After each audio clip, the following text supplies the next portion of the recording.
सीधे राहुल जी के पास चलता हूँ। राहुल जी, आशुतोष ने कहा कि जो 3 रोटी 3 लोगों को मिल रही थी, अब अगर दायरा बढ़ गया तो 5 लोगों को मिलेगी और उस तरह संतोष बढ़ेगा। क्या आपको लगता है आरक्षण की जो सीलिंग सुप्रीम कोर्ट ने तय की है 50%, उससे ज्यादा नहीं, उससे ज्यादा जो भी होता है सुप्रीम कोर्ट उसको स्क्रैप डाउन कर देता है, उसको भी बदलने की जरूरत है अगर वाकई सभी को संतोषी रखना है मोदी सरकार को? तो देखिए, संविधान से चलेंगे, सुप्रीम कोर्ट के इंदिरा साहनी फैसले के हिसाब से चलेंगे तो उस सीलिंग को 50% ही रखना पड़ेगा।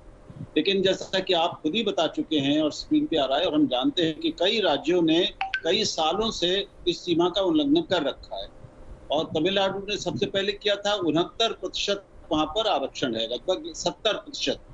तो कहीं पर 69 है, कहीं 62 है, 60 तो अधिकांश जगह पर है।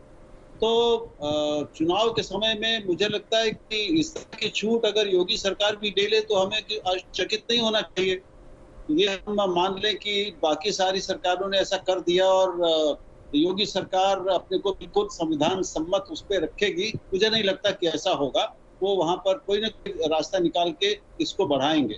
और जैसा ये कह रहे हैं, इन्होंने आरक्षण, वो मेडिकल आरक्षण में भी कहा, एमबीबीएस के लिए भी सरकार ने कहा कि भाई हम पाई को बढ़ा देंगे, यानी लगभग 5,500 के बढ़ा देंगे पूरे देश में। तो किसी भी वर्ग की सीटें कम नहीं होंगी, बढ़ जाएंगी, तो पाई बढ़ जाएगी। तो मुझे लगता है कि ये ही चीज वहां भी करेंगे। और इस समय तो स्थिति ये है कि कोई भी सरकार हो केंद्र में और राज्य में, उसके पास कोई चारा नहीं है, अभी उसको ये करना ही पड़ता।